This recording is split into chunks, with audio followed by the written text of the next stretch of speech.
Along with gasoline, U.S. consumer prices are up across the board. The Consumer Price Index climbed 0.4% in May, the largest rise in 15 months.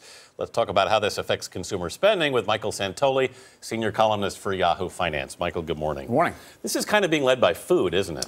It is, yeah. Necessities in general. So food, you mentioned gasoline, rent is another one. But food in particular, especially meat, produce, fresh food, have been supply constrained because of drought and other reasons. So yes, that is one of the big drivers of the inflation numbers recently. It's terrible timing for us consumers because we have gasoline going up, food going up, and airline tickets going up, all when we want to be out and doing things in the summer. Exactly. So you're getting pinched. And of course, inflation in general has not been a big problem. It's not been the main economic problem for a while now. And now you're starting to see it emerge as a potential one. At this point, the levels of inflation aren't that high, but as we mentioned, it's in necessities. It's in the things that you generally need to spend something on. Is the gas price increase, do you think, short-term and largely related to Iraq?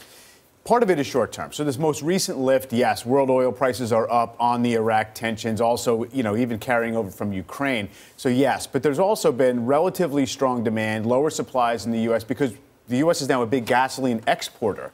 So, yes, it's probably Iraq-related. We were here in 2008 at this time of year at the same prices. The economy's bigger. You have higher wages to some degree over that span of time, and we're driving less and we're more fuel efficient. So it probably shouldn't bite as bad as it did a few years ago. When you look at the market, when do you see things pivoting?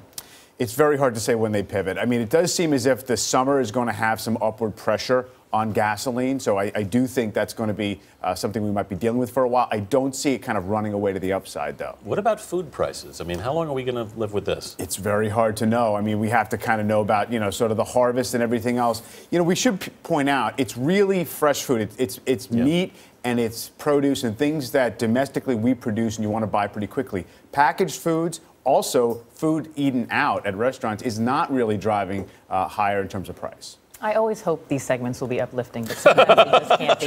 We try. Michael Santoli, thank you so much.